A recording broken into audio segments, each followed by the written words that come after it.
Ya está. Ya comenzó la grabación.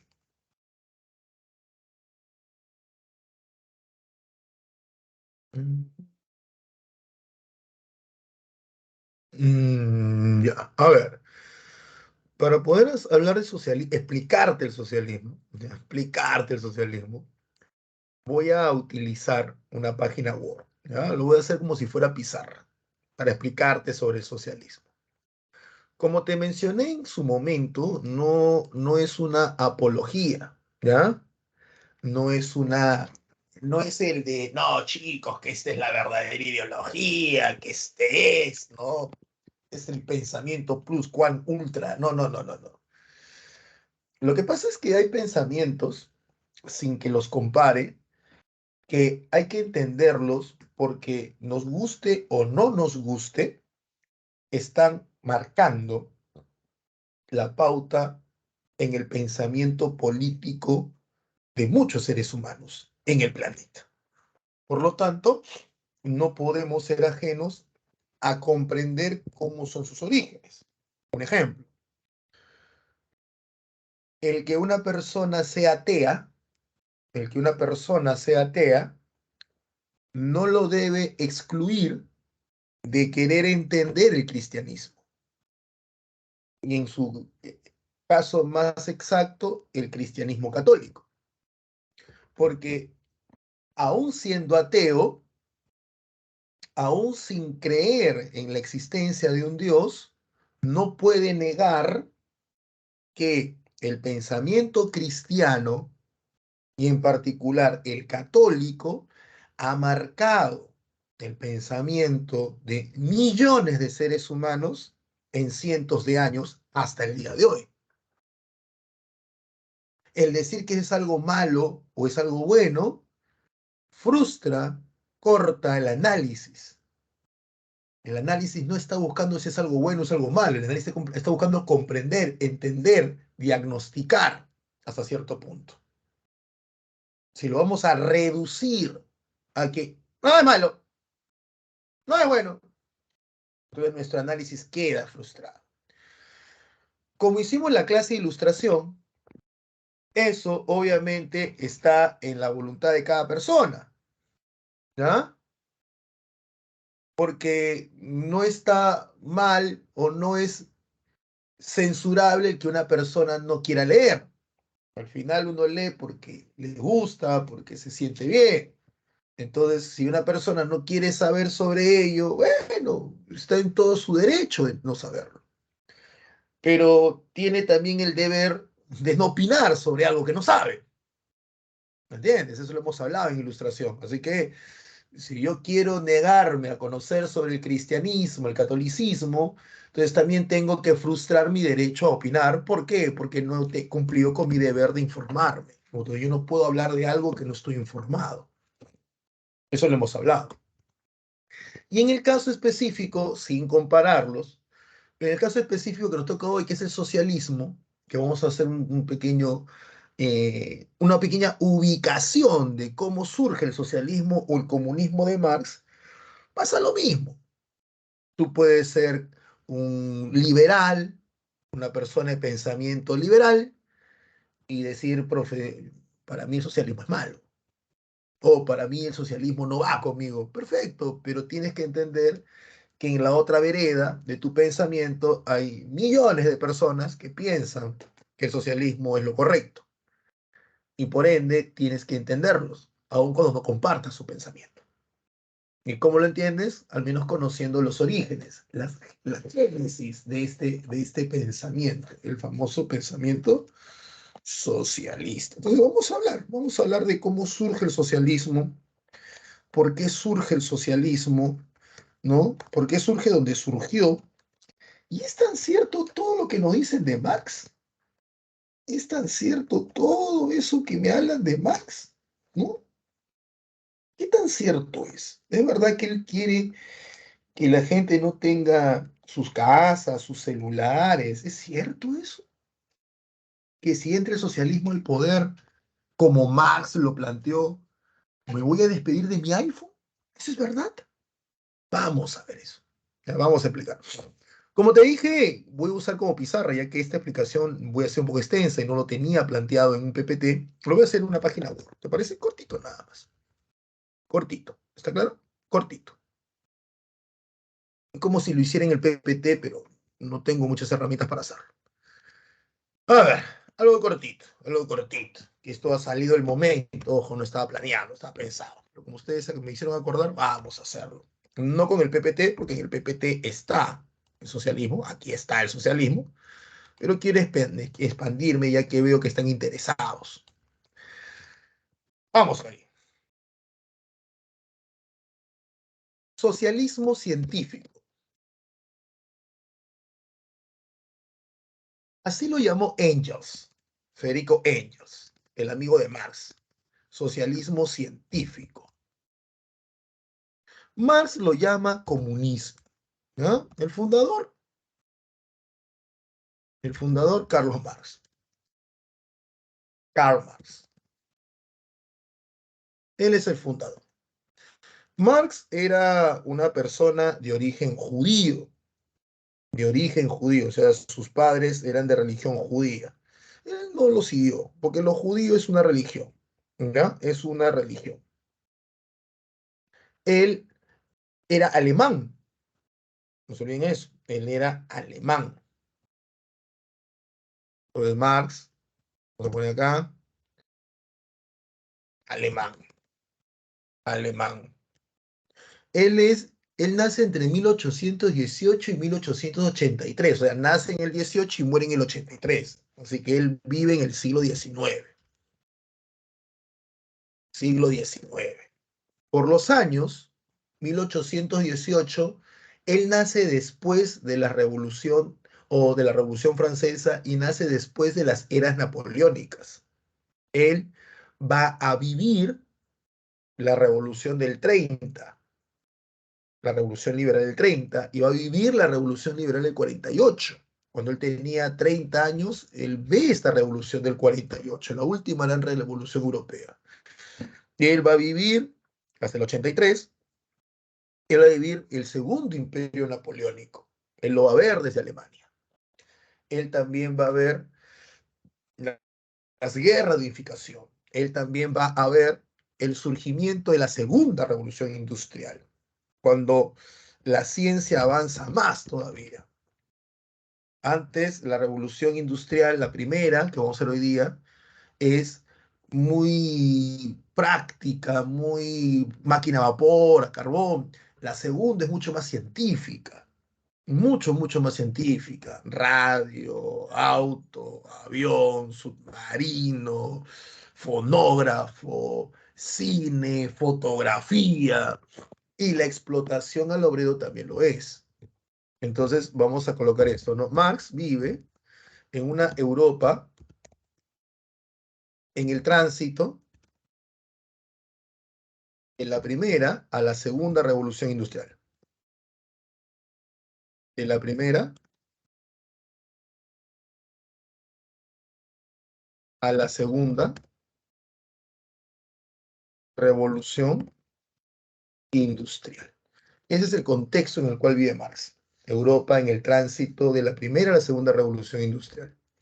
¿Ya? No se olviden que Marx vivió, vivió entre 1818 a 1883. Esos son los años en los cuales vivió nuestro amigo Marx. ¿Mm? Entonces, él ve el tránsito de la primera a la segunda revolución industrial. Él ve cómo la industria explota al obrero. Industria explota al obrero. ¿Por qué? No hay leyes. Carecen de leyes laborales. Es algo nuevo, pues carecen de leyes laborales. ¿Cuáles van a ser las influencias de Marx? Porque todos tenemos influencias. ¿Estamos de acuerdo? Todos nos vemos influenciados por algo. ¿Ya? Todos nos vemos influenciados por algo. ¿Está claro? ¿Cómo va a ser la influencia de Marx? ¿Entiendes o no? Presten atención. Primero presten atención. Esa manía de querer demostrar que presten atención. Después vamos al comentario. ¿Está bien? A ver, todos somos influenciados por algo, ¿no? A mí en mi infancia me influyó la Guerra Fría, el final de la Guerra Fría. ¿Está claro? A mí me influyó el final de la Guerra Fría. Y eso me marcó. Me influyó donde viví. Yo viví en el campo. Y eso me marca. Por más que yo lea mucho y yo entienda que muchas cosas debo cambiar, eso te marca. Entonces, ¿qué marcó a Marx? Bueno, influencias, influencias, influencias. La primera influencia que vamos a ver en Marx, como en todos los intelectuales de su época, en todos, y ojo, me estoy tomando este tiempo no solo porque ustedes me han preguntado, no solo porque quiero hacerlo, han venido preguntas de marxismo en examen de admisión de San Marcos, ha venido pregunta. Ha venido preguntas sobre lucha de clase, ha venido preguntas sobre propiedad privada y ha venido preguntas sobre plusvalía. Ojo, ¿ah? Así que para aquellos que no están tan emocionados con esto, no piensen que esto es una pérdida de tiempo, que a mí se me ocurrió, que yo te quiero doctrinar, que quiero que todos ustedes salgan con el brazo izquierdo en alto, quiero que todos usen su pañoleta roja y que todos se pongan un polo del Che Guevara. No, no. Eso es lo último que quiero. Porque al final yo no tengo que influenciar en ustedes. Yo tengo solamente que enseñarles a ustedes. ¿Me entiendes? Nada más. Entonces, piensa acá. ¿Ya? Piensa acá. La primera influencia son la ilustración. Ilustración. Esa es la primera influencia, la ilustración. La ilustración va a ser la base para todos los pensamientos que se van a dar en el siglo XIX y eso se los mencioné a ustedes la semana pasada. La ilustración. Una cuestión importante de la ilustración que va a influir en Marx, una cuestión importante de ilustración que va a influir en Marx, va a ser el ilustrado más radical de todos. ¿Y cuál es? Jean-Jacques Rousseau, ¿no? Aquí entonces la ilustración, lo que influye en Marx es Rousseau, Juan Jacobo Rousseau. Rousseau. ¿Por qué Rousseau influye tanto en Marx? Porque tú te das cuenta, Rousseau propone dos ideas siguientes, como el poder del Estado proviene del pueblo, proviene del pueblo. Esa es una de las primeras ideas que propone Rousseau. El poder del Estado no proviene de Dios, proviene del pueblo. ¿Y por qué proviene del pueblo? Y acá Rousseau también nos plantea su famosa teoría del buen salvaje. Teoría del buen salvaje. La teoría del buen salvaje, ¿qué nos dice? Que el hombre, el humano, es bueno por naturaleza. Así lo pensaban los ilustrados de su época con los conocimientos que tenían sobre biología en esa época. O sea, siempre hay que situarnos en el periodo. ¿Entiendes? Siempre hay que situarnos en el periodo. ¿Qué elementos intelectuales, científicos tienen los pensadores de esa época? Por más que sean unos avanzados, ¿qué elementos tienen que les permite a ellos pensar, generar una idea, una propuesta? Entonces, en la época de Rousseau, en el siglo XVIII, Rousseau es más o menos 80 años antes que Marx, en la época de Rousseau, con la biología que se tenía, con el conocimiento que se tenía, lo que se pensaba es que el humano, cuando llega al mundo, llega como un papel en blanco. O sea, todos en blanco. Y lo que somos se debe en base a nuestras experiencias, conocimientos, todo lo que nos van a dar la sociedad en la cual nos rodeamos y las personas que nos rodean. Si te das cuenta, esto se parece mucho al pensamiento de, voy a meterme en otro curso, al pensamiento de Sigmund Freud. ¿Entiendes? Entonces, no te olvides que Sigmund Freud también es de la época de Marx. Y Sigmund Freud, por lo tanto, también de manera muy alejada, pero también al igual que Marx, tiene una fuerte influencia. La ilustración está dejando una fuerte influencia en el mundo académico del siglo XIX europeo. El poder del Estado proviene del pueblo, teoría del buen salvaje. El hombre nace bueno, la sociedad lo corrompe. Eso es lo que dice la teoría del buen salvaje. El hombre nace bueno, la sociedad lo corrompe. Ahora, otra de las cosas que proponía Rousseau es que el Estado solo es necesario mientras que el hombre sea incapaz de autogobernarse. La existencia del Estado pasa por la incapacidad del humano como individuo en sociedad de autogobernarse. Ante esa incapacidad, donde todos reclaman derechos, pero nadie quiere cumplir con sus deberes, el humano decide entregarle el poder a un conjunto de seres humanos que son reconocidos por su ecuanimidad, su justicia y su inteligencia. Entonces, yo confío en este conjunto de seres humanos y le digo, ustedes propongan las leyes, leyes que siempre piensen en el bienestar común, ya que yo no soy capaz como individuo de respetar a mi prójimo. Así que tú plantea leyes y castigos para aquellos que no lo quieren hacer. Por lo tanto, el Estado, según la visión de Rousseau, surge de la necesidad que tiene el ser humano de vivir en paz y armonía ante la incapacidad de hacerlo por sí mismo. Y como todo ilustrado que plantea Rousseau, que la educación es un factor de cambio. Por ende, si todos nos educamos y todos aprendemos a respetarnos, es decir, a cumplir con nuestros deberes antes que nuestros derechos, eso va a traer como consecuencia que podemos respetar y autogobernarnos y por ende el Estado deja de ser necesario.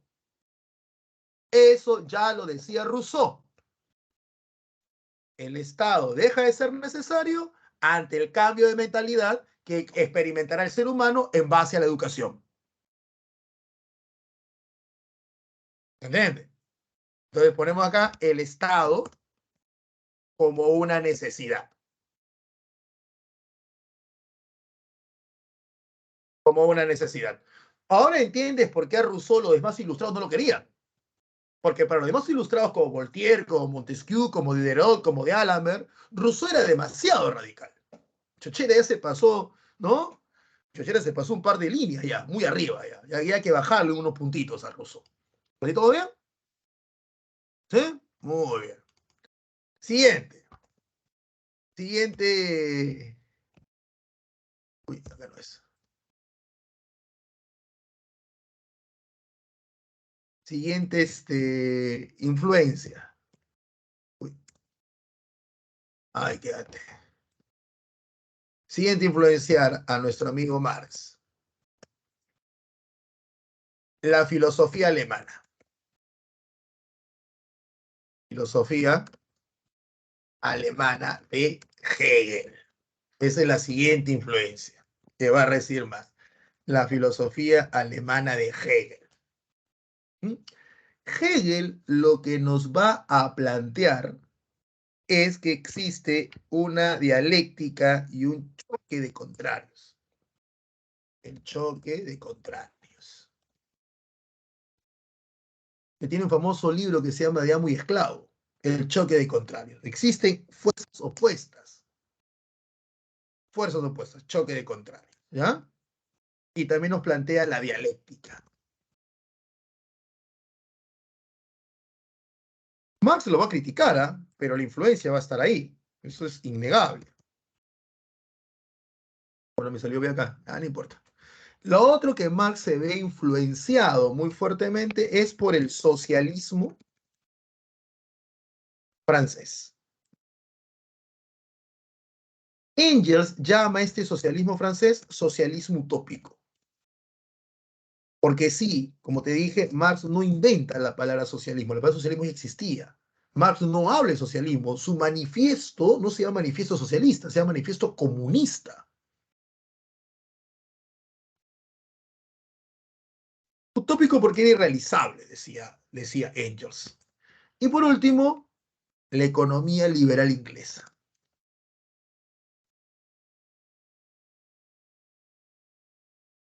La economía liberal inglesa, la economía de Adam Smith, ¿no? Adam Smith, de David Ricardo.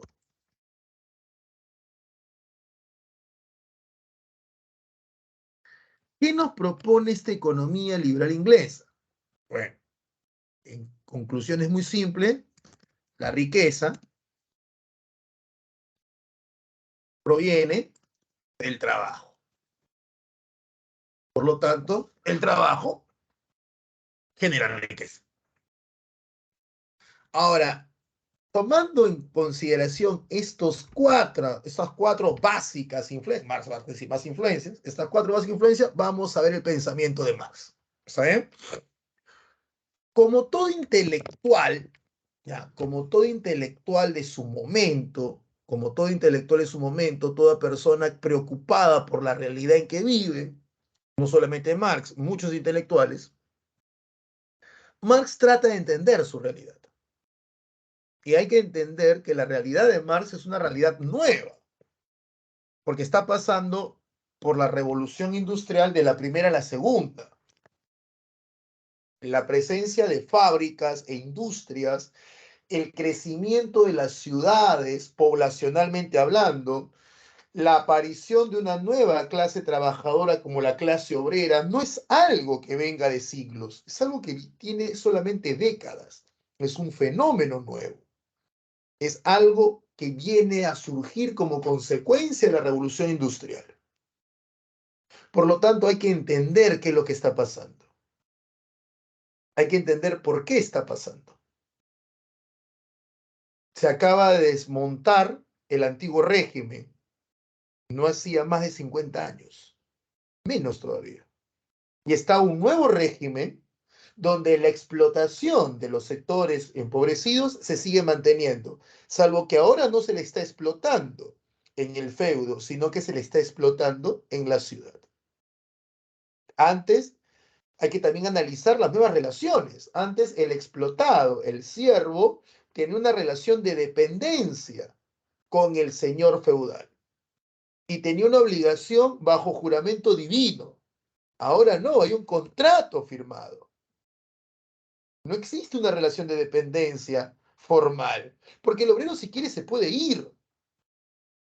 El problema es que si se va, ¿de qué vive? ¿Me entiendes? Si se va, ¿de qué vive? Porque al irse a la ciudad a trabajar, al trabajar en la industria, está dejando de lado su capacidad de producir sus propios alimentos, ya que en la ciudad no va a poder hacerlo. En la ciudad necesitas tener dinero para poder comprar en el mercado los alimentos que te vas a preparar. Así que la situación es muy complicada también. Todo esto, todo esto, lo que quiero que hagas, lo que quiero que entiendas, es que tratemos de meternos en la Europa del siglo XIX. Tratemos de entender a Marx, no para justificarlo, sino para entenderlo cómo le surge este pensamiento. Que han pasado más de 150 años y todavía sigue en vigencia. Mal planteado, pero en vigencia. Bien. Ahora, Marx es una pregunta bien simple, como se le hicieron todos los intelectuales de su época. ¿Por qué hay tanta gente pobre? Ten en cuenta que si la ciudad crece producto de la revolución industrial y la población obviamente crece en la ciudad y hay desempleo, es mucho más notorio el desempleo y la pobreza, mucho más notorio. Entonces Marx se pregunta, ¿por qué hay tanta gente pobre?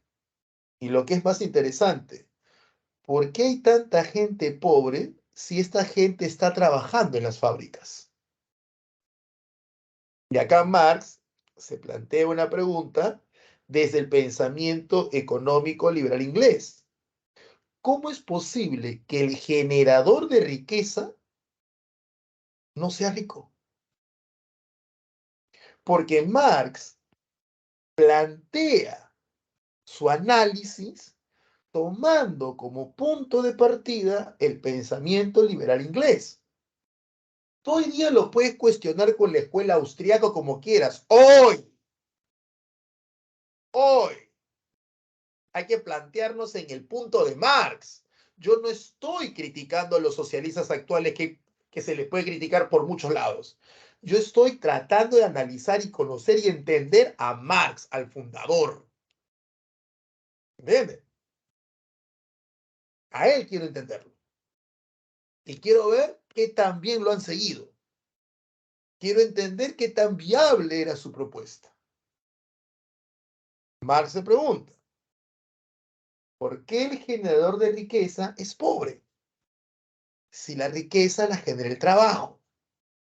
Esta pregunta que se plantea Marx se lo plantea desde su conocimiento en la economía liberal inglesa. Y se lo responde desde el planteamiento de la filosofía hegeliana. Lo que pasa, al parecer, es que existe un grupo social que se está quedando con la riqueza del que la está generando. Por ende, existen dos grupos sociales en conflicto. Uno, que es el que trabaja y genera la riqueza, pero no es rico, y el otro, que no genera la riqueza porque no la está trabajando, pero que se queda con la riqueza. Agarrando el planteamiento de Hegel, ¿qué dice Marx? Existen dos clases sociales en conflicto. Uno que explota al otro. El que explota no genera riqueza, pero se queda con la riqueza. Y el explotado genera riqueza, pero no tiene la riqueza. ¿Hasta ahí se entiende? ¿Sí? ¿Se entiende hasta ahí o no? En ningún momento estoy hablando de plusvalía todavía. No se adelante. No se adelante. Porque esa manía que estoy que sirvo el postre y usted aquí en la sopa. No se adelanten. Cálmense. Tranquilos. Take it easy.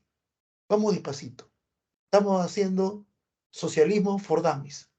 Despacito. ¿Ya? No sé, todavía no he hecho plusvalía. Todavía no he hecho plusvalía. Todavía no. Entonces, ¿cómo entiende Marx las clases sociales? Marx entiende las clases sociales desde una visión hegeliana de lucha de contrarios, ¿sí o no? Donde Marx pone que existe una clase explotadora y una clase explotada. Una clase que genera riqueza, pero que es pobre porque la están explotando, y una clase que no genera riqueza, pero que se queda con la ganancia, o que se queda con la riqueza. ¿Así estamos de acuerdo? Por lo tanto, Marx no está hablando de clases sociales como tú y yo entendemos las clases sociales. Tú y yo entendemos las clases sociales de manera distinta. Tú y yo entendemos las clases sociales como conjunto de personas que tienen los mismos derechos y los mismos deberes, pero que debido a una serie de circunstancias, negocios, estudios, etcétera, tienen diferencias económicas que los va a situar económicamente en su capacidad adquisitiva y en su capacidad de gasto, lo va a situar en A, B, C, D. ¿Se entiende? Por ende, cuando Marx dice, yo quiero una sociedad sin clases, él no está hablando de tu clase y la mía. Él está hablando de la clase social como él la entiende, desde el punto de vista del análisis hegeliano, de clases opuestas contrarias donde una se beneficia de la otra, abierta y brutalmente. ¿Se entendió o no se entendió? Bajo ese punto creo que todos estaríamos de acuerdo con Marx. El problema es cuando las personas me traen un concepto de Marx y lo aplican a una realidad que no es la de Marx. Entonces ahí tienes choques. Obviamente que toda teoría tiene que actualizarse y tiene que adecuarse, pero tienes que hacer eso, adecuarla, no tienes que traerla pues a rajatabla del pasado, como es como que yo quisiera pues traer el cristianismo como dice el Antiguo Testamento. No puedes, no es así. Entonces Marx plantea así, ¿no? Plantea desde el punto de vista hegeliano esta idea. Ahora, Marx dice esto: existe una clase social que explota a otra, ¿ya? Existe una clase social que explota a otra. Ahora, esta realidad a mí no me gusta. Esta realidad donde un grupo pequeño explota un grupo grande no me gusta. Yo quiero otra realidad. Y aquí Marx toma el socialismo francés. Yo quiero otra realidad donde todos seamos vistos como iguales. ¿Por qué socialismo francés? Porque Francia fue la cuna de la Revolución Francesa. Pues entonces el socialismo francés es la radicalización de este pensamiento de igualdad, de este pensamiento de armonía, este pensamiento de una sociedad libre, una sociedad armoniosa. La búsqueda de la felicidad, como decían los ilustrados franceses. El socialismo francés es una propuesta más o menos tomando esas ideas. Entonces Marx, tomando el socialismo francés, ¿qué dice? Yo quiero un futuro donde la igualdad sea la que impere. Yo quiero un futuro de igualdad. Yo quiero un futuro donde pocos no exploten a muchos, tampoco que muchos exploten a pocos, sino donde haya esa igualdad, haya ese equilibrio. En ese punto, Marx está siguiendo el socialismo utópico. Socialismo utópico que está basando en las propuestas, pues, idílicas ilustradas. Y propuestas, seamos sinceros, propuestas idílicas ilustradas que se basan en toda la cultura humana. Porque tú te pones a pensar, toda la cultura humana busca eso en algún punto. Y en algún punto de la historia el humano busca eso. Prueba de ello es el paraíso. ¿Qué es el paraíso? ¿No es un lugar donde va la gente buena? ¿Y cómo es el paraíso? ¿No es un lugar de igualdad? ¿O es que hay estratos? Es que de acuerdo a cuántos pecados cometiste, te dan una nube, te dan un tipo de ala, tu angelito es más gordito que el otro. ¿Cómo es la cosa? Y no estoy comparando la religión, obviamente, cristiana con el socialismo, pero lo que estoy diciendo es la idea del humano que siempre busca eso. Marx propone eso. Pero acá viene el punto. Marx dice, mi presente no me gusta, explotación, hombre por el hombre, yo quiero un futuro mejor. ¿El futuro mejor cuál es? Un futuro de igualdad. Un futuro de igualdad. Y para que haya igualdad, no tiene que haber explotación. ¿Estoy lógico? ¿Sí o no? Para que haya igualdad, ¿qué no tiene que haber? Explotación. ¿Y cómo se ve la explotación? En la presencia de clases sociales opuestas. Entonces, si yo quiero una sociedad de igualdad, ¿qué no debe haber? Dale, chicos. Según el pensamiento de Marx, ¿ah? Si yo quiero, ¿qué no debo haber?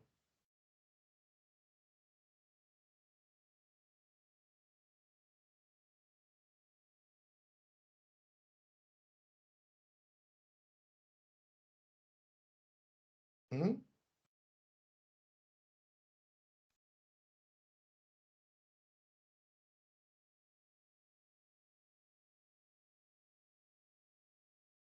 Dame un segundo.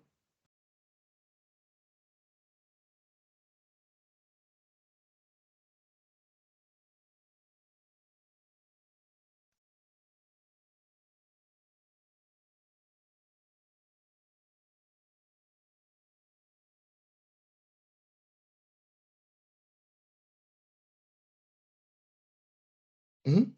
Exacto.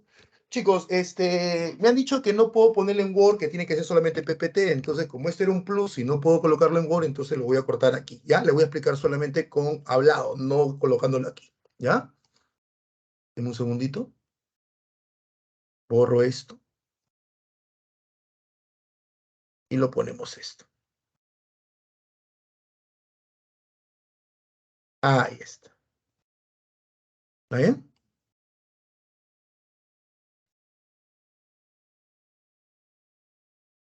No, porque me dicen pues que no puedo hacerlo por Word, que tiene que ser por el WhatsApp, por ¿cómo se llama? Lo que pasa es que esto es algo que yo le quería dar plus, pero parece que no les, a algunos no les ha agradado. ¿Ya? Así que lo voy a hacer. Sí.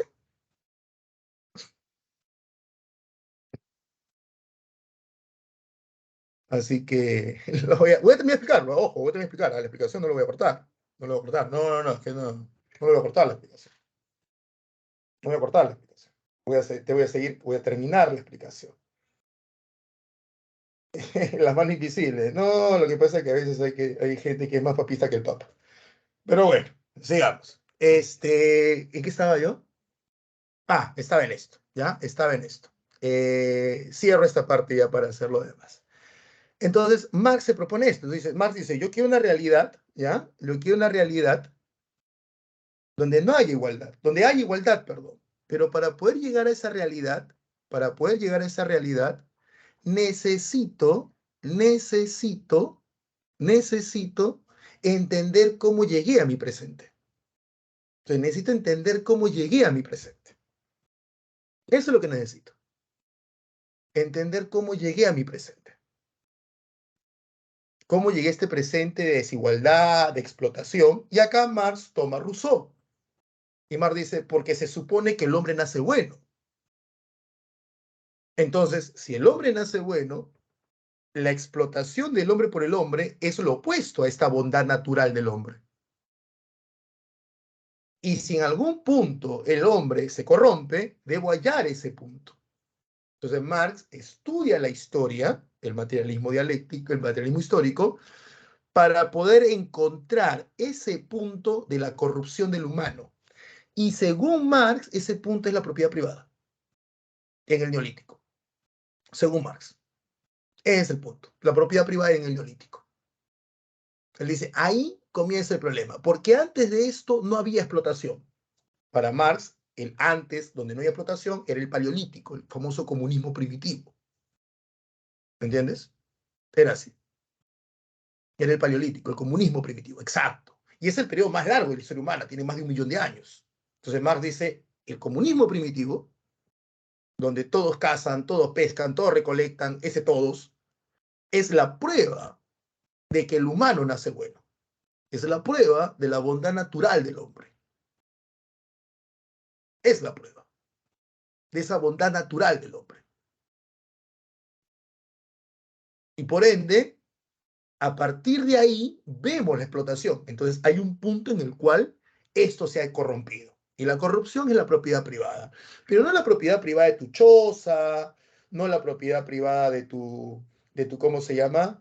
De tu casita. No, la propiedad privada de los medios que te ayudan a producir. Cuando el sacerdote dice que el valle es suyo, cuando el sacerdote dice que el río es suyo, cuando el sacerdote dice, pues, o el rey dice que el país es suyo y que todos tienen que producir. Cuando el Inca dice que la tierra es suya, el Inca dice, la tierra es mía porque soy el hijo del dios Sol, ideologización, y tú tienes que trabajar para mí.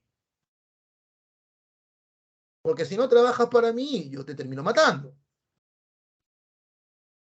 Tributación de trabajo, porque seamos sinceros, ¿no? El Hatun Runa no tenía propiedad privada, pero el imperio Inca sí le pertenecía al Inca. Y tenías que tributarle al Inca.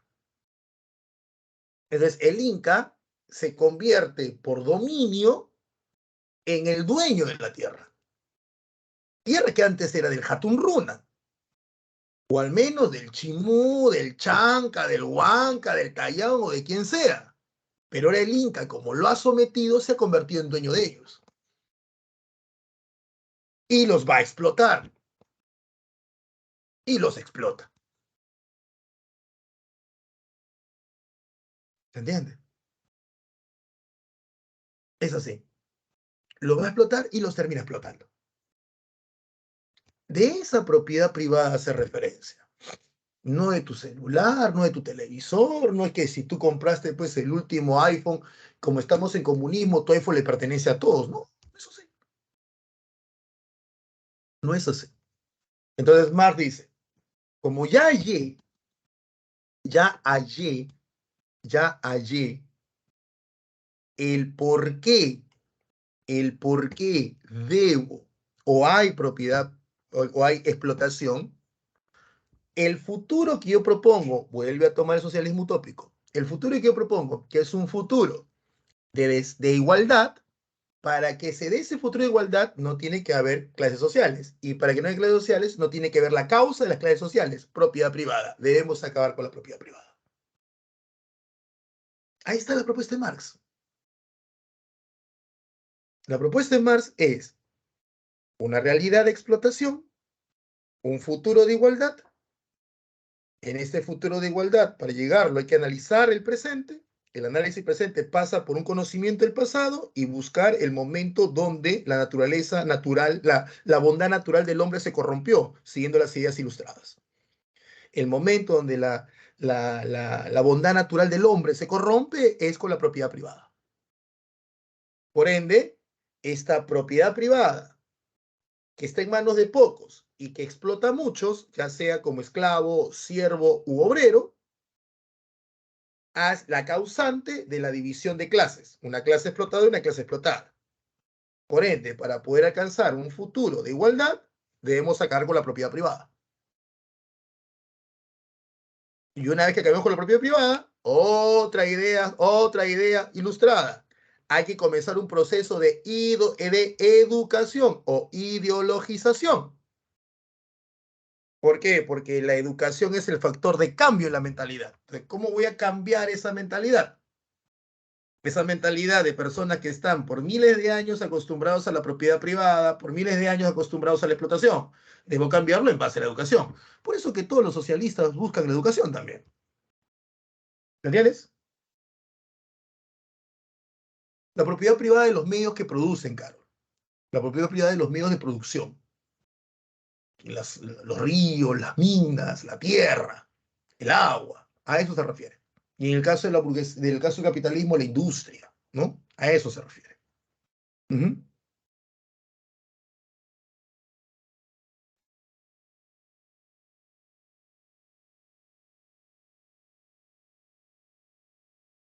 ¿Me entiendes hasta ahí o no? Perfecto. Nicolás me dice, es que es algo ambiguo eso, profesor. Los medios de producción se estatizan. ¿Quién decide qué es propiedad personal y propiedad privada? ¿Cuál es la diferencia entre propiedad personal y privada, Nicolás? Y ojo, no estamos hablando de socialismo, estamos hablando de Marx, Nicolás. ¿Ah? Estamos hablando de Marx.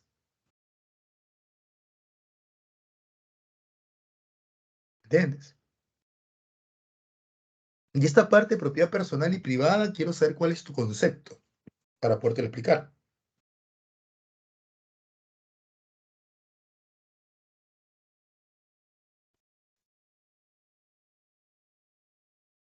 ¿Ya?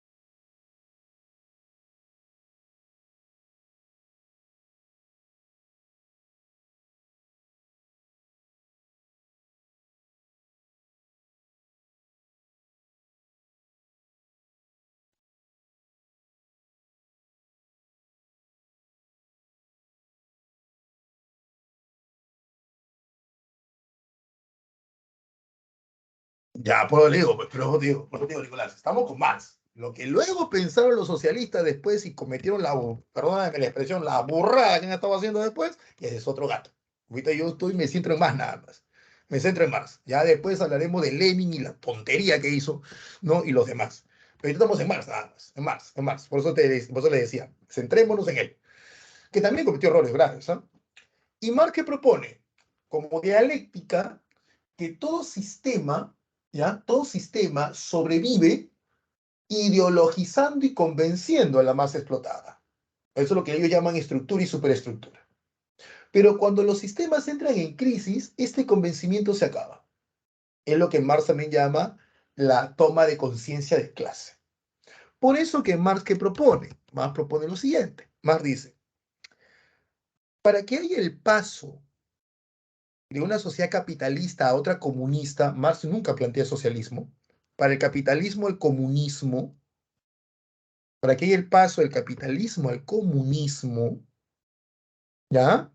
Lo que tiene que haber es que en el lugar que se dé, este tiene que haber desarrollado a lo máximo el capitalismo. El capitalismo tuvo que haber llegado a lo máximo de su desarrollo para, por una cuestión dialéctica, entre en crisis. Y al entrar en crisis, el sistema comienza a fallar. Y al comenzar a fallar, la clase explotada, que fue convencida de que debe ser explotada, comienza a tomar conciencia que no debió serlo. Y comienza una revolución. Pero solo se puede dar dicha revolución en aquellos lugares donde el sistema capitalista ha llegado a su máximo apogeo. Así lo plantea Marx. Por eso, como bien han dicho ustedes en algún momento, Marx creyó que la revolución comunista debía darse primero en Inglaterra o Francia o Alemania o por último Estados Unidos. Nunca pensó que se iba a dar en Rusia, en China, porque esos países nunca desarrollaron capitalismo, pues. Nunca lo hicieron. No desarrollaron las condiciones para generar esa dialéctica, como diría Marx. ¿Entiendes? No lo hicieron. Ese es el planteamiento de Marx. Y Marx dice, al inicio, obviamente, va a ser violento. Al inicio, obviamente, va a ser violento. Porque todo cambio es violento. Porque en la historia de la humanidad, todo cambio ha sido violento. ¿Entiendes? ¿Qué cambio no ha sido violento? La caída de Roma fue violenta. El paso de la antigüedad a la Edad Media ha sido violenta. El establecimiento de las ideas democráticas ha sido violenta. ¿Qué es la Revolución Francesa? ¿Mm? ¿O es que aplaudimos cuando matan nobles y no aplaudimos cuando matan a gente democrática? ¿Cómo es la cosa? O sea, la violencia, cuando Marx dice la violencia es la partera de la historia, ¿ya? No está diciendo, o la lucha de clase también, pero la violencia es parte de la historia, parte de la historia, no está diciendo pues que hay que ser violento, está diciendo somos violentos. Él no está proponiendo la violencia, él está diciendo somos violentos. Si tú te pones a analizar, ¿qué hecho histórico de gran envergadura no ha pasado por violencia? ¿Qué hecho histórico de gran envergadura no ha hecho que un sector de la sociedad justa o injustamente se vea perjudicado o haya sido derrotado? ¿Qué hecho histórico? Así que no matemos al mensajero, critiquemos el mensaje, si es que puede ser criticable. Lo que sí es cierto es que Marx no pudo con algo, y esto sí es cierto. Cuando Marx escribe El Capital y publica el primer tomo, y acá ya cierro con Marx, Marx se topa con un gran problema. ¿Y cuál es el gran problema? Que aparece una nueva propuesta económica que contrapone y contradice la teoría liberal inglesa. Y la nueva propuesta económica que aparece es que la riqueza no la genera el trabajo, ¿ya? La riqueza no lo genera el trabajo, sino que la riqueza y la ganancia la genera el mercado. Y ahí viene un problema, pues. ¿Por qué? Porque si la riqueza la genera el trabajo, como lo ve él, la idea sería esta, ¿no? Imagínate, yo me paso 20 años de mi vida haciendo un libro de historia universal para academia. 20 años de mi vida. Olvídate, recopilo una serie de información, ¿ya? Una serie de información. Y se lo vendo a ustedes. Ojo, es un ejemplo, no estoy diciendo que estoy vendiendo un libro, por si acaso. Yo no hago libros, ¿ya? Se lo vendo a ustedes. El problema, que yo considero que toda la información y todo mi trabajo equivale a un gran esfuerzo y por lo tanto mi libro debe costar 2.000 soles. Olvídate, yo le pongo 2.000 lucas a mi libro y me lo compra mi mamá. Nadie más. Nadie más. Porque lo que me dirían los editores sería, mira Julius, chévere tu chamba, 20 años de tu vida, bien ahí, ¿no? Has dejado, no sé, pues abandonaste tu familia, todo, pero tienes que ver el mercado, hermano. ¿Cuántas personas te van a comprar ese libro? O sea, ¿a cuántas personas les es útil tu libro? Porque tú has hecho un libro de pre. Como has hecho un libro de pre, tu mercado es reducido. Y no solamente tu mercado es reducido, sino que encima tu mercado no son personas que tienen mucha capacidad económica, porque son adolescentes que están postulando y que todavía más del 50% de ellos dependen de la economía de papá y mamá. ¿Me entiendes? O sea, tú te pudiste haber esforzado demasiado, pudiste haber leído 1000 libros de historia universal, tienes el libro Pluscuam Ultra, el máximo de lo máximo, pero lo pones a 2000 y no te lo compra nadie. ¿Me entiendes? Ya, ante ese análisis de la economía y de la generación de riqueza, Marx no tuvo una respuesta. Y es por eso que Marx no publica los 2 tomos del Capital. El que los termina publicando es Engels después de la muerte de Marx. ¿Entiendes? Y el marxismo se ha convertido para muchos en la única opción de crítica al capitalismo. Y han pasado por alto algunas reservas que tuvo Marx, algunas dudas que tuvo Marx, lo han pasado por alto.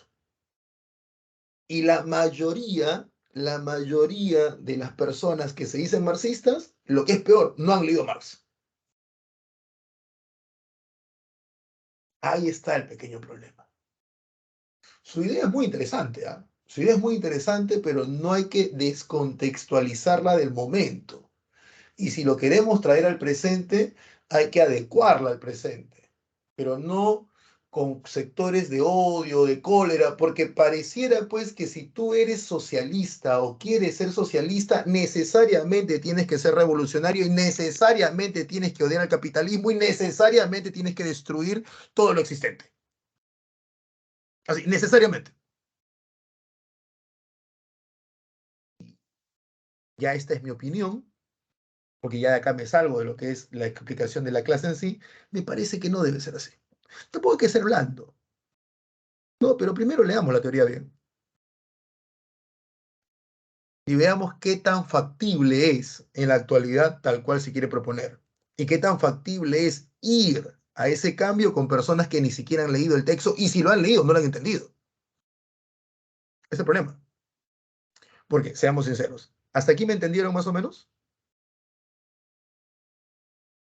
¿Sí?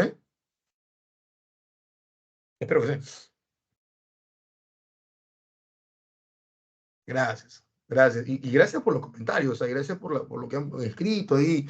Gracias, Madre, gracias por lo que han escrito ahí, que pone ahí Jonathan, que pone Nicolás. Gracias, Nicolás, gracias, Jonathan, gracias a todos ustedes. Es interesante que ustedes tengan tanto interés por ello y me alegra y realmente, y no sientan que yo los estoy desviando por otro lado, ¿no? Pero el día que estés en la universidad, porque vas a estar en la universidad, ¿cuántas personas te van a poder explicar y entender como tú lo has hecho y como yo lo he hecho? ¿Me entiendes? ¿Cuántos socialistas que si es socialista van a hacerte esta explicación? Y no es que yo me alucine lo máximo, ¿eh? Para nada, para nada.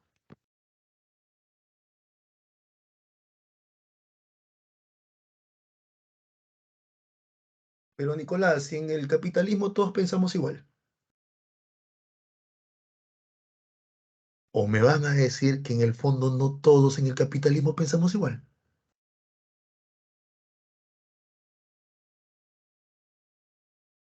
Termino de estudiar, mi carrera, mi profesión, dinero, mi departamento, mi auto, prosperidad, fotos en el Instagram, fotos en el WhatsApp. No digo que todos como individuos, ¿ah? Pero como sociedad pensamos igual.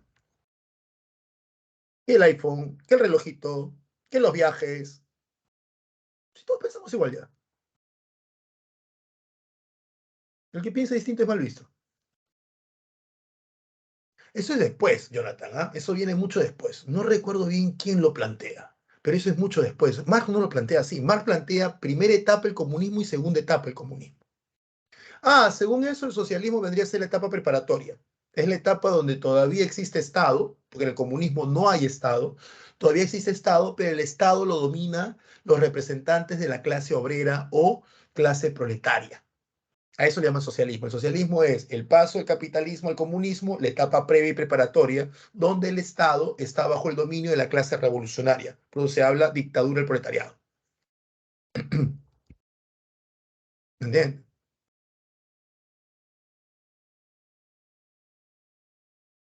Eso es lo que es el socialismo según esta propuesta.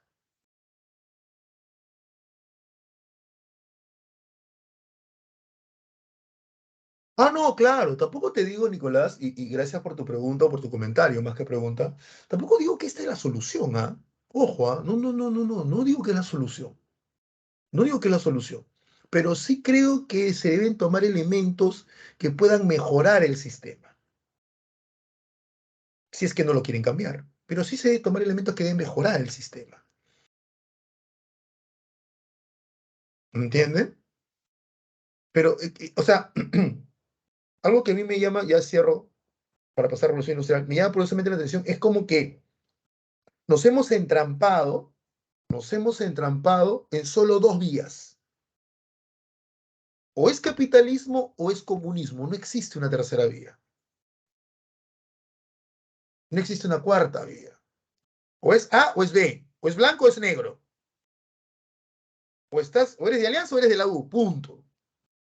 No existe cristal, ¿no? Entonces, pareciera que es, o eres capitalista y no tomas nada del comunismo, porque comunismo malo, malo, o eres comunista y no tomas nada del capitalismo, porque si tomas capitalismo es explotador, maldito, burgués, bla, bla, ¿no? Te escupo, te escupo, te escupo. No hay un punto medio. Solamente existen esas dos vías. Creo que por ahí pasa mucho el problema de las propuestas políticas. Porque o eres capitalista y te aplauden, o eres comunista y te aplauden, pero estás en el medio y eres tibio y te desprecian. Pero el comunista, obvio que no puede tomar nada del capitalismo porque estarías en contra del pueblo, y el capitalista no puede tomar nada del comunismo, del socialismo, porque estarías tomando estos terroristas. O sea, ¿me dejo entender a dónde voy con esta idea? Hemos llegado a un punto, bueno, estoy hablando del caso peruano, donde o es una cosa o es la otra. Y la vida no es así. La vida no es así. No, no es así la vida. El humano es mucho más complejo que eso. No hay que reducirnos a ese punto. ¿No? Es como, o eres creyente o eres ateo. ¿No? El agnóstico no existe. Imagínate. Y la plusvalía, pues, es el tiempo de trabajo no remunerado, ¿no? Esa es la plusvalía. Es decir, yo produzco, a mí me pagan 8 horas de trabajo. En 8 horas de trabajo yo produzco tanto. Pero lo que yo he producido en 2 horas ya pagó todos los costos, incluyendo mi sueldo. Entonces, las otras 6 horas que estoy produciendo es ganancia líquida para el dueño. A eso le llaman plusvalía. El tiempo de trabajo no remunerado. Ahora, no tiene nada de malo que haya plusvalía. Porque, obvio, el que invierte busca ganancias, ¿sí o no? Es lógico. El que invierte busca ganancias. No, no vas a estar invirtiendo para que solamente ganen los trabajadores, se paguen cuentas y tú, bien, gracias, bien chévere, tú. No tienes que buscar ganancias, obvio. El problema es cuando esta ganancia es demasiado grande. O sea, yo soy el dueño, yo gano 1.000, tú eres el trabajador, tú ganas 10. ¿Estamos de acuerdo? Yo soy el dueño, yo gano 1.000. Tú eres el trabajador, tú ganas 10. ¿Está bien? Pero, profe, pero es mucho. Pero dime, ¿quién pidió el préstamo? ¿Quién corre el riesgo con la deuda? Porque si mi empresa quiebra, tú quedas sin trabajo y te vas a trabajar a otro lugar. Si mi empresa quiebra, yo me quedo con las deudas. ¿Tú la vas a pagar? O sea, el que se está jugando, el que se está arriesgando soy yo, como dueño. El que está comprando las maquinarias, al que mañana le roban la maquinaria, tú te quedas sin chamba y vas y postulas a otro lugar. Yo, ¿cómo lo pago? Tú ganas 10, yo gano 1.000. Es un ejemplo, ¿ah? ¿Dónde está el problema? El problema es que con el tiempo yo gano 100.000 y tú sigues ganando 10. ¿Me entiendes? Entonces, esa brecha tan grande ya molesta. Ya molesta. Y peor todavía si yo te digo que tienes que trabajar más, quedarte, demostrar que quieres la empresa, ¿no? Demuestra que tú eres, ¿no? Quédate un tiempo más. El que realmente quiere su trabajo lo cuida. ¿Y cuidar qué significa? Hacer horas extras no pagadas. Y a eso ya es explotación. Ya. Pero en la actualidad pasa eso. Pero bueno, no vamos a entrar en esos detalles.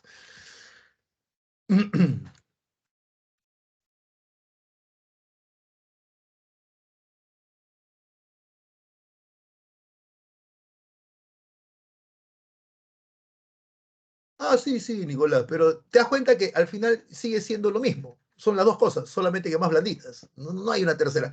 Hubo un intento, una tercera, pero salió mala. Salió pésimo esa tercera, ¿no? Pésimo salió la tercera. Vamos aquí con la revolución industrial. A ver, ¿por qué nace en Inglaterra la revolución industrial? ¿Por qué nace en el siglo XVIII la revolución industrial?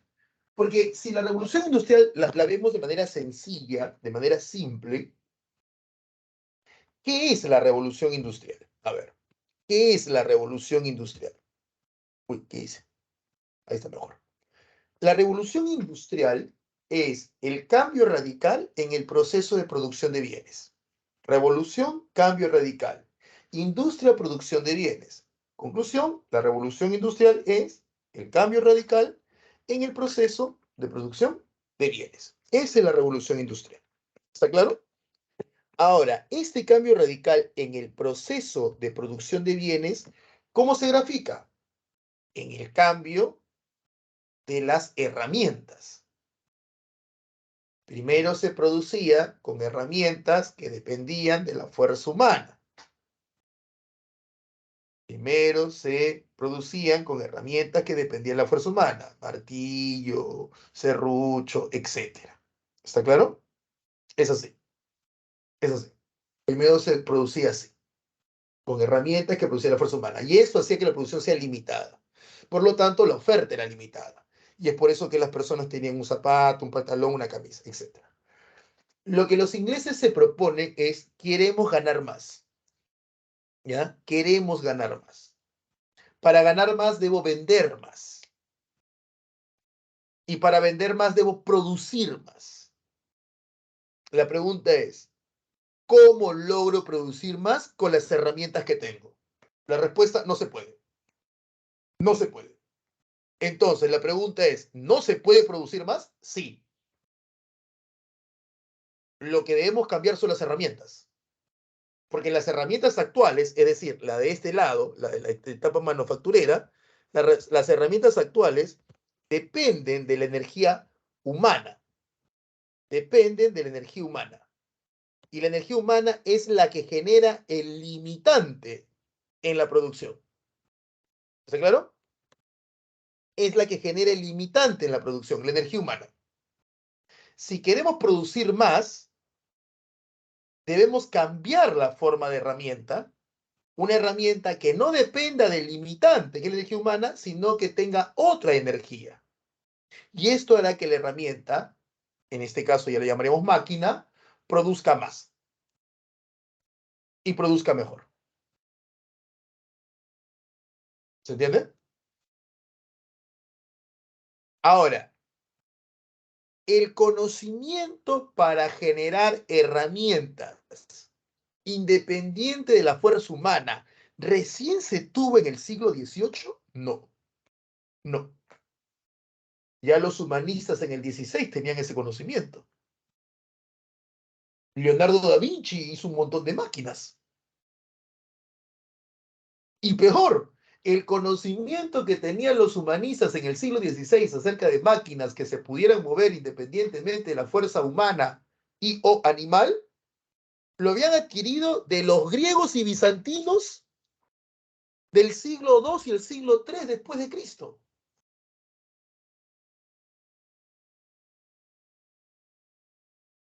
O sea, la idea de producir máquinas ya viene del siglo II y el siglo III después de Cristo.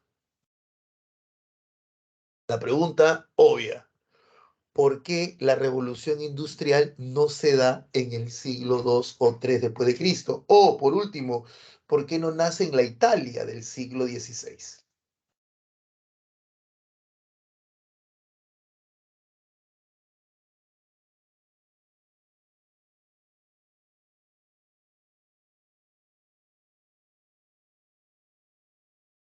¿Qué creen ustedes? ¿Por qué no nace la revolución industrial?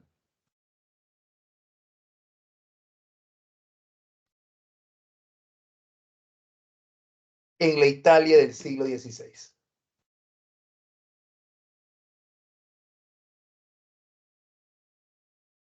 ¿Qué creen ustedes?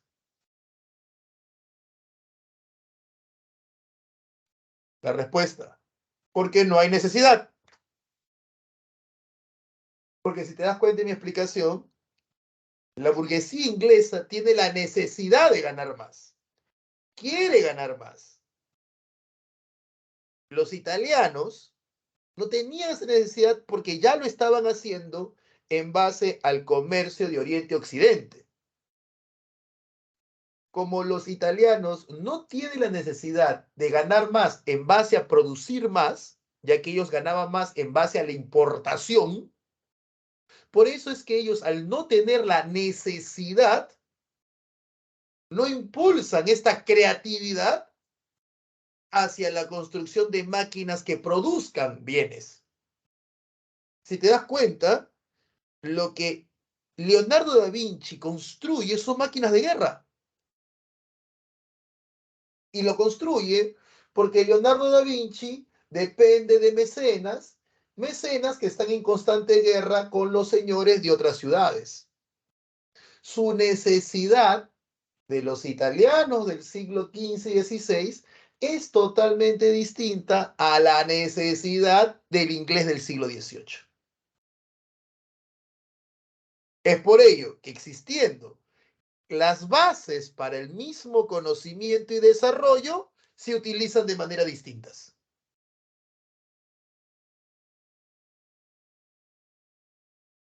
¿Entienden? Por eso que la revolución industrial nace en Inglaterra en el siglo XVIII, porque la Inglaterra del siglo XVIII tiene una clase comerciante con poder político, por eso que la clase comerciante inglesa sirve de ejemplo para la burguesía francesa de la revolución, y desde el poder político, la clase comerciante inglesa buscó ampliar su ganancia a través de leyes y normas, buscó ampliar su riqueza. Eso es lo que buscó, ampliar su riqueza. ¿Entiendes? Y para ampliar su riqueza, la solución, ¿cuál fue? Producir más. Sí, Jonathan, sí, sí, sí. Eso también juega un papel muy importante. Vamos a ver eso. Sí, sí. Inglaterra es la cuna de la revolución industrial porque posee una clase comerciante poderosa. Y cuando hablamos de poderosa, hablamos de una clase comerciante con poder político, es decir, con toma de decisión desde el final del siglo XVII y con la necesidad de aumentar su riqueza. Hay que tener en cuenta también que Inglaterra es una isla y desde los tiempos medievales Inglaterra siempre ha tenido el comercio como una actividad económica importante.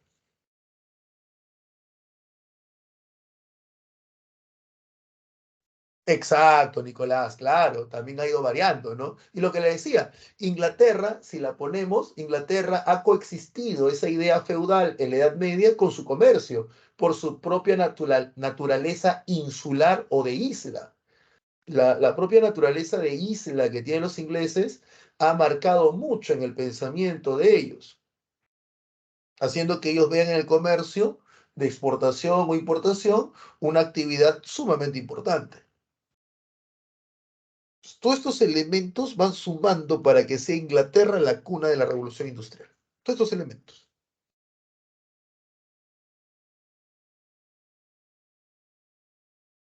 Eso es lo que decía, ¿no? Una burguesía en el poder político.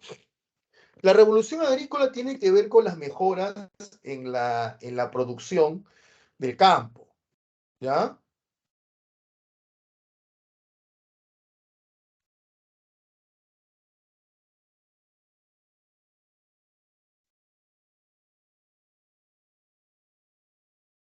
La producción del campo. ¿Por qué? Porque se tiene que alimentar a más personas. Uno, porque muchos están migrando del campo a la ciudad. Entonces, si estás migrando del campo a la ciudad, acá hay otro problema. Y el problema es que para muchos historiadores la revolución agrícola va a la par de la revolución industrial. Entonces, no sería una causa, sino sería una especie de proceso. Para otros es una consecuencia, para otros es una causa. Para Samuel lo piden como causa. Pero bueno, el punto. Si tienes una fuerte migración del campo a la ciudad, una fuerte migración del campo a la ciudad, ¿ya? Vas a tener a mucha gente que necesita ser alimentada en el campo, en la ciudad, perdón. Mucha gente que necesita ser alimentada en el campo, pero al mismo tiempo estás teniendo menos gente en la ciudad, perdón, en el campo. A ver, me he confundido acá, me enredo solo. Tienes mucha gente en la ciudad que necesita ser alimentada, pero tienes poca gente en el campo que trabaje para producir alimento que necesita la gente en la ciudad. Así que obligatoriamente tienes que producir más, porque hay un montón de gente en la ciudad, pero tienes un problema, tienes menos mano de obra. Así que tienes que la producción del campo mejorarla. Guano, las primeras máquinas que serían los antecedentes de los tractores, hay todo un cambio, una revolución agrícola. Ya no ver el campo como una zona para alimentar o tributar, sino también verlo como una industria. Y lo que decía Jonathan, ¿no? La explosión demográfica. ¿Por qué se da una explosión demográfica? Bueno, se da una explosión demográfica porque el siglo XVIII no se va a dar la peste negra. La peste negra, que fue la gran peste que mató un montón de personas, la peor peste que hemos tenido en la humanidad, la peste negra se da en el siglo XIV, pero no solo en el siglo XIV, sino que vamos a tener rebrotes en menor medida de la peste negra en el siglo XV, XVI y XVII. Pero por alguna razón que todavía no se termina de entender bien, en el siglo XVIII ya no hay peste negra. La peste negra se había convertido en una especie, entre muchos, ¿ya? Entre muchos, se había convertido en una especie de factor de control demográfico. Pero al ya no haber, la demografía se dispara. Mira cómo esta explosión demográfica genera situaciones distintas. ¿Ah? En Inglaterra, genera la suficiente mano de obra que será utilizada en la industria. En Francia, genera suficientes personas que ante la crisis económica francesa va a desarrollar una hambruna como nunca se había, o que, como no se había visto en muchos siglos, desencadenando la Revolución Francesa. Mientras que el aumento de la mano de obra en Inglaterra permite el desarrollo de la revolución industrial, el aumento de la población en Francia y la hambruna traída por la sequía y por los malos manejos económicos del gobierno francés, te trae como consecuencia la revolución.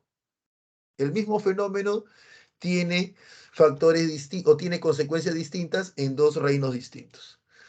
Esta línea que tú ves aquí en descenso, esta es la tasa de mortandad, o sea, el número de muertos comienza a descender porque la gente vive más tiempo. Esta línea que tú ves aquí es la tasa de natalidad, o sea, están naciendo casi la misma cantidad de niños. Lo que está pasando es que están muriendo menos personas. ¿Y esto qué genera? Una explosión demográfica. La línea verde es la explosión demográfica. Es lo que te decía en algún momento, ¿no?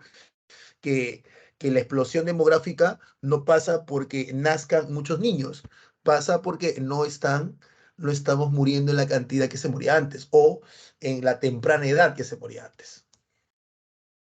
Acá tienes la primera revolución industrial que se da en la segunda mitad del siglo XVIII, ¿ya? En la segunda mitad del siglo XVIII, ahí tienes la cuna, Manchester, Manchester.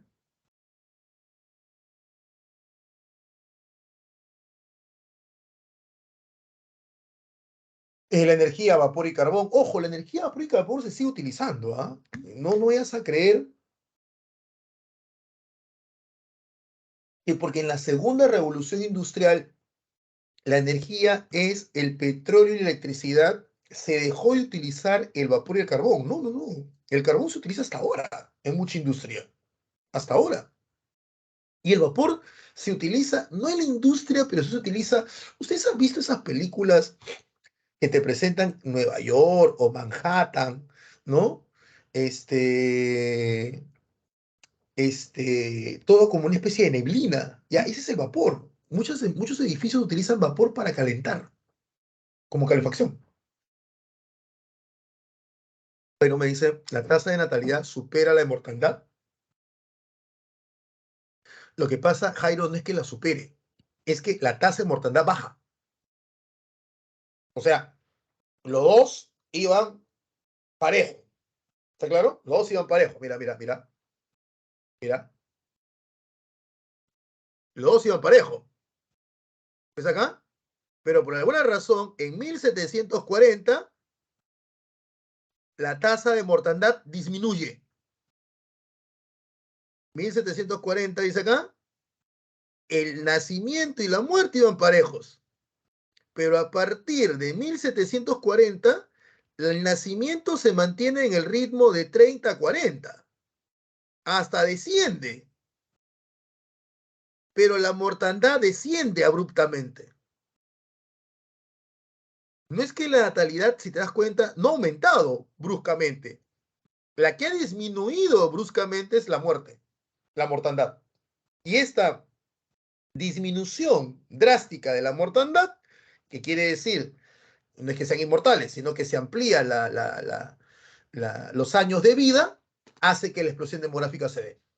Por eso que en algún momento yo le decía a ustedes, ¿se acuerdan? Que la explosión demográfica no pasa porque estén naciendo muchos niños, pasa porque las personas están viviendo más.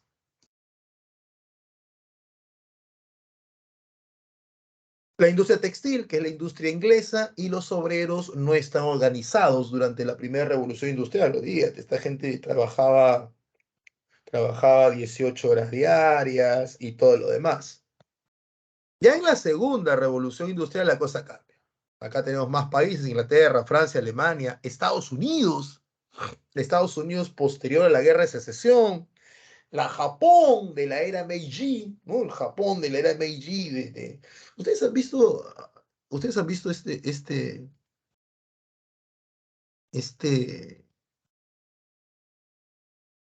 este anime o anime, este de acá? No sé si lo han llegado a ver. ¿Se ve mi pantalla en primer lugar? ¿Sí? ¿Se ve mi pantalla? ¿O se ha quedado enganchado con él? Ah, sí se ve, ¿no? Sí se ve. Tengo años, ¿no? Y ya, este anime o anime, perdóneme, no lo hago adrede, ¿ya? Trata sobre una era que se llama la era Meiji, que es la era de la restauración, que es la era donde se deja atrás la era Tokugawa, que es la era de los samuráis, de los grandes señores feudales o shogunes, los señores de la guerra, y se establece una era donde se va a dar la modernización de Japón. Esto es siglo XIX. Existe una película que se llama esto,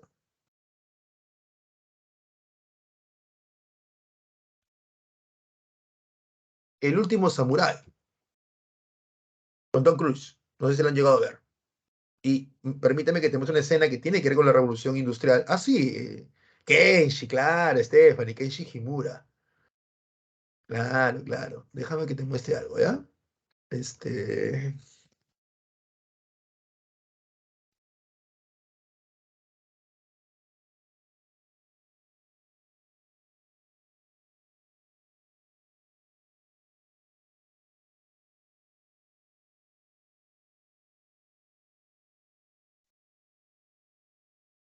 ¿Dónde estás? Acá está. Obviamente no voy a poner todo, porque si no nos mandamos con...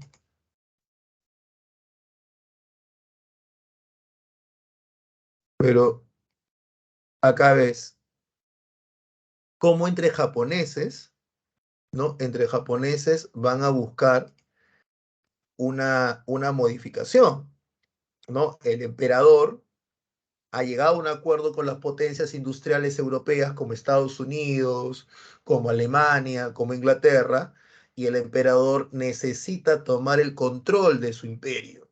porque el emperador japonés para el siglo XIX era como los reyes feudales, reina pero no gobierna. Los que gobernaban eran los señores de la guerra, conocidos como los shogunes, que tenían a su mando a una serie de caballeros que se llamaban los samuráis. ¿Me entiendes? Y acá te das cuenta cómo se enfrenta. ¿Qué fue de los guerreros en las Termópilas?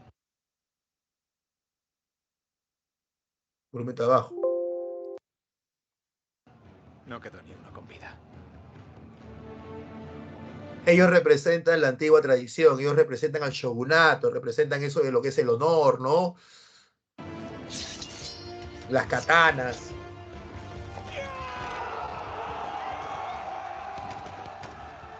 Mientras que ellos son el ejército. Es lo que le pasa a Europa.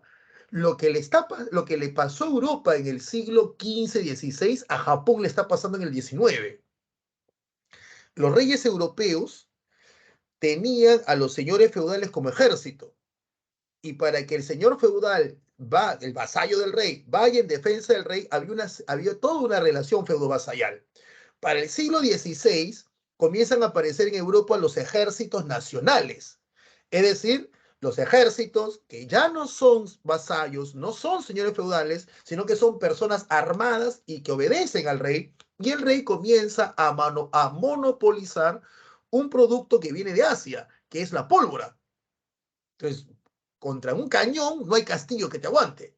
Ya, ese proceso que van a vivir los europeos entre el siglo XIV y el siglo XVII, los japoneses lo están viviendo en el siglo XIX.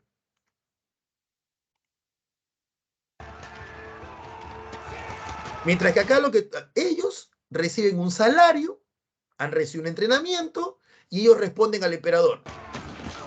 Ellos son como caballeros feudales, caballeros medievales, que tienen códigos de honor, lealtad y tienen una relación con su señor, que no es el emperador,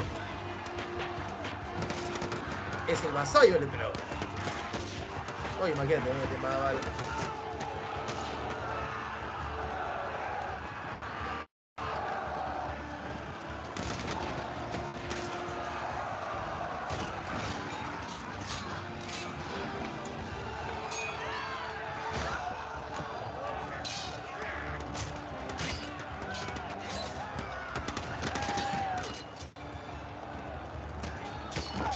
Eso es lo que se conoce como la era Meiji, la era de la restauración, la era Meiji. Para conocer un poco más sobre Japón, yo les recomiendo esto, ¿no? Esta serie es buena, la era de los samuráis. Esta serie es muy buena serie, The Age of Samurais. Muy buena serie. Está en Netflix, no sé si seguirá estando, pero es muy buena serie para entender Japón de esa época. Bueno, chicos, y por último, la consecuencia de la revolución industrial y nos fuimos. Hasta la próxima semana. Espero que les haya gustado la clase. Espero que hayan entendido el socialismo, ¿no? Ahí lo tiene. El imperialismo, que lo veremos la próxima semana cuando hagamos paz armada y Primera Guerra Mundial. Vamos a hablar también, en esa paz armada vamos a hablar de los nacionalismos, vamos a hablar de Alemania, cómo surge Alemania, por qué Alemania nace. La clase obrera es la clase proletaria, como le llamó Marx, es la clase que trabaja en los medios de producción, mas no es dueño de dichos medios. ¿Ya? Y el socialismo, que ya lo expliqué, ¿no? Y espero que se haya podido entender y espero que se haya entendido como yo quería que se entienda la idea de comprender y analizar a Marx y no que se vea como una clase, por más que sea de historia, sea como una clase pues media de proselitismo, media de ideologización, media que te estoy llevando a esto, ¿no? Porque por lo general muchos chicos y chicas, y yo los entiendo, cuando el profesor de historia o los profesores de letras hablamos de socialismo, uy, dicen, ya va a querer convencerme, ya me va a querer jalar aquí, ya me va a querer jalar allá, uy, este va a comenzar. Y la intención de la explicación no fue esa. Y la explicación la hice así, porque aparte vi el interés de ustedes y obviamente yo me acomodo al salón. ¿Ya? Ah, la clase de Tania es la burguesía. Por eso que eso es lo que desarrollan la revolución industrial, es la burguesía. Pasen a la práctica. Entonces, en la práctica, espero que les haya gustado la clase, en serio. Espero que le hayan entendido la clase. Espero que hayan, hayan salido. Una buena clase saldría si salen más con preguntas, ¿no? Que tengan certeza, sí, pero que esas certezas les genere más preguntas. Y que esas preguntas, pues, les da el ánimo de poder aprender un poco más o de preguntarle al profesor. ¿Saben? Lo que sí me interesa es que lo que yo les expliqué hayan podido entenderlo. ¿No? ¿Cuál es tu pregunta, Jonathan? Dime.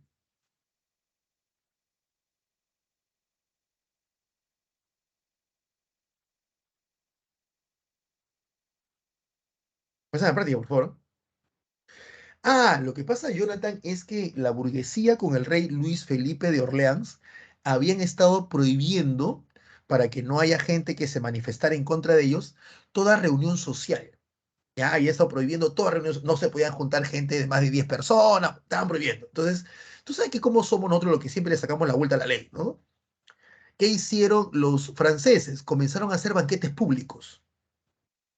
El banquete no estaba prohibido, pues. Es como que yo digo, ya, está prohibido que se junten 5 personas, un ejemplo, que se junten más de 6 personas en una casa. Están prohibidos. Pero no está prohibido que nos juntemos 15 en una parrillada. ¿Me entendiste? Entonces, ¿qué hago yo? Hago mi parrillada, mira el nivel que estoy descendiendo, ¿eh? Hago mi parrillada, aunque es riquísima la parrillada. Nos juntamos 15, pero la parrillada no es profundo una enfermedad o profundo un viaje.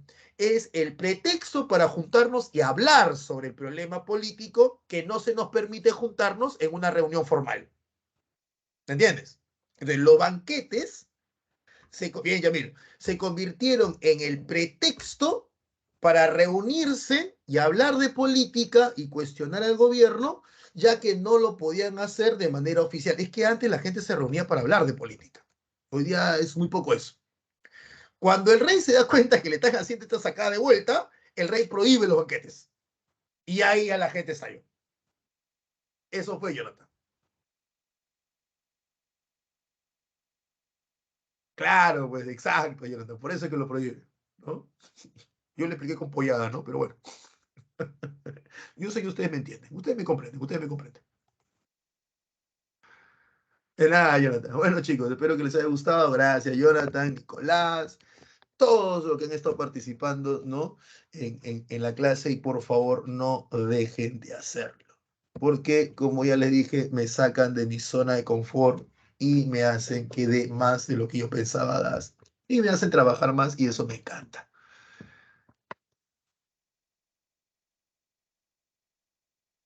No, a ti, Nicolás, gracias por tu participación, gracias por todo lo que estás escribiendo. Se nota que estás muy interesado y que conoces ahí. Y siempre bueno. Y como dices tú, ¿no? Se puede estar en las antípodas de una opinión, pero mientras haya una discusión alturada, una opinión alturada, respetuosa, uno puede aprender del otro y esa es la idea. ¿Mm? Bueno, chicos, no les quito más tiempo porque las 11:30 es otro profesor. Nos vemos la próxima semana con unificaciones, paz armada y Primera Guerra Mundial. ¿Ya? Bien. Carol, ¿qué me dices? ¿En qué? ¿En qué, Carol, qué?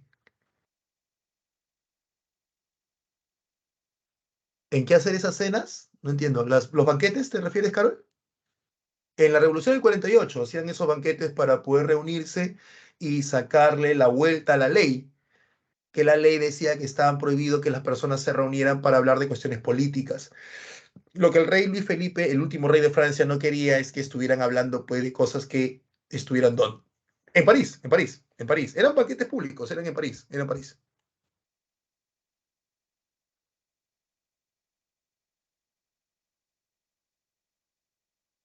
Listo, chicos.